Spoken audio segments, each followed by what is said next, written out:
KCCA munnange obwa executive director nga bwe tukimanyi nti nno bwepikiddwa abantu bangi nnyo, naye muganda wange agaali badde nga amannya ag'abasajja enjasabiggu newankubadde nga oba oli awo baliko era history omunene ennyo gasuuliddwa, era nga nsuubira okuba nga babagamba kimu nti mwe muliddeko ekimala ekiti ekitava ku ssengejjero. Wano e Uganda olugero lwakyuka, ekiti ekitava ku ssengejjero kifuuka Museveni. Kakati muganda wange bano basuuliddwa abasatu bwe tubali tumanyi. Kabushenga teri atamumanyi okuviira ddala wali ku Vision Group, Byalugaba teri atamumanyi okuva mu NSSF, era ne Rusa bwatyo nayo agobeddwa. Ono yakolanga acting mu KCCA. Kakati munnange okusinziira ku Public Service Commission bano bamaze okubeera nga batukakasa nti tewali kubuusabuusa yadde nti shortlist gye tulina eyabo abaagala okubeera nti nno bafuna ekifo kino baba kyewangulira ekya executive director owa Kampala Capital City Authority already weeri, newankubadde nga bamaze okubeera nga bamaamulako abamu, kati bo be basuubira okuba nti munnange be bagenda okubeera nga balondamu, newankubadde tebamanyise kiri awo, lisiti bwetyo bweri. Era pressure munnange okusinziira ku Kabushenga, Byalugaba, Rusa, muganda wange bano balabika kati gye bali bagamba nti kuno si kuswazibwa kiki, naye pressure ereme kubeera ng'ebalumira eyo. Omusawo waali asobola okubajjanjaba kyekirungi wano ku Uganda atalagi nti endwadde nga pressure, sukaali n'ebirwadde ebirala abantu ebibaluma eyo, osobola okujja wano ku namba zange zisembyayo, emu esembyeyo 15 endala 73 nenku enamba y'omusawo. Abantu nno bamweyunidde bangi era kinsanyusa nnyo okubanga omuntu agamba kugambye. Omusawo yangamba juzi nti nono mba nakamuwa just kwegamba byemuwa alina kiti gyasooka okuwa okusobola okweyoza mubiri n'atereererawo kubanga yangamba pressure si bulwadde mbu. Kakati eyo soka nakuteeka kweyo esooka kubanga tosobola kujjanjaba mubiri nga n'otandikira okukuba ddagala nga tomaze kugwoza, kati asooka n'akuwa ekyo ekikutowula okusawo ena n'owulira nga kati olwo n'atandika okubeera nga ajjanjaba obulwadde bwennyini. Bino ne byenjogera munnange si bya lusaako, era mugenda kwenenya mwekka. Nze ndabye omusawo asobola okujjanjaba abantu ate ng'ali qualified, kubanga abantu bajja kwekwasa tini omuntu gw'otugamba yasomera wa. Muganda wange ebyo jja bimanya ng'omaze okumubuuza oba ng'omaze okwogerako naye ojja okakasiza nti mu butuufu buli mabega w'omumanyi waliwo omumanyi, ate abantu bakola risaaki waabwe. Kakati munnange nga bwe nkutegeezezza nti the Public Service Commission emaze okubeera nga munnange ejjayo abo ewanulayo betwali batuyita nga ba high profile applicants ku shortlist ebasudde bagambye nti executive director muganda wange temujja kubeera nga mubutwala obwa Kampala Capital City Authority. Mukkirize nti muliddeko ekimala. Mbeera bo nabo mbabuuza mwenga mulya mwenga temuvaayo. Kakati munnange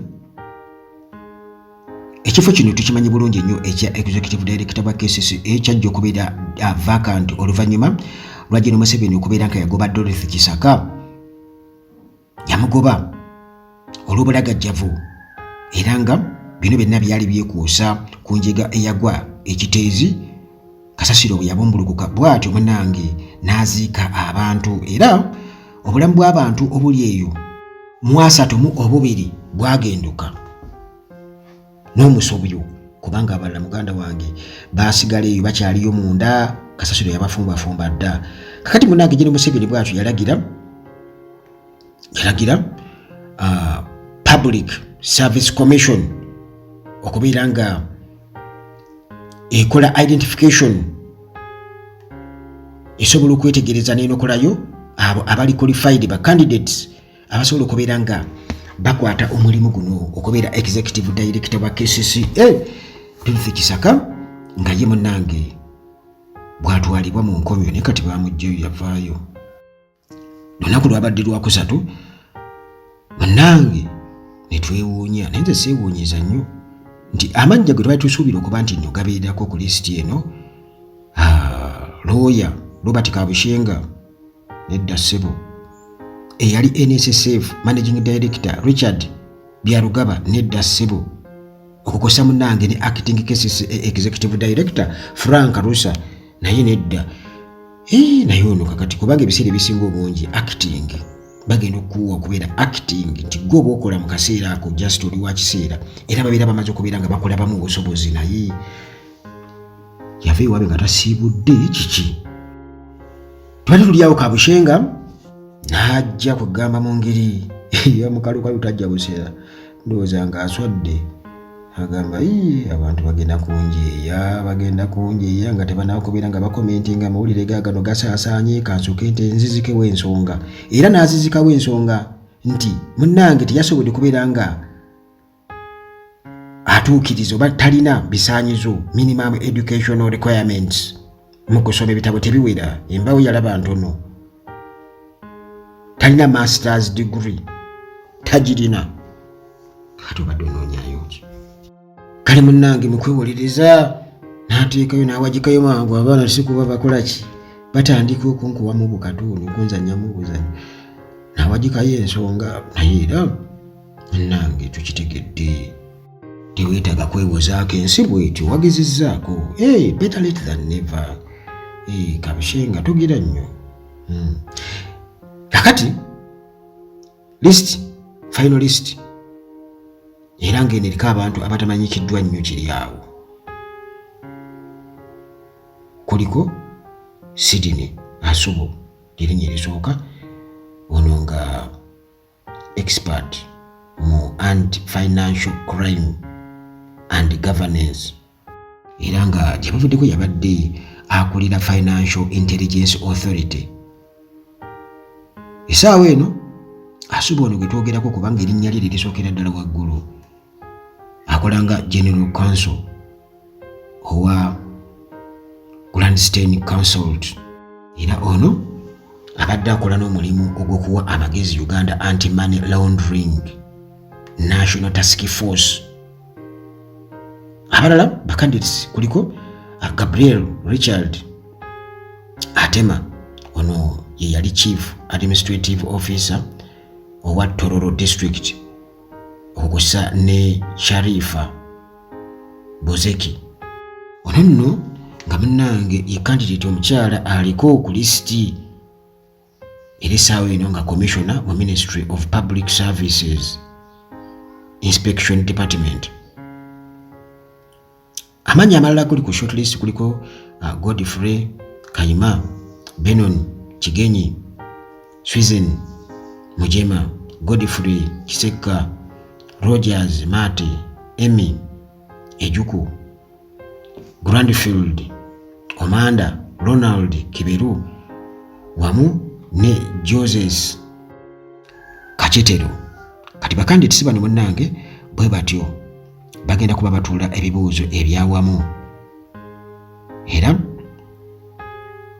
date kwa bagenda kubeera nga babituulira egenda kuba munnange erangirirwa Public Service Commission.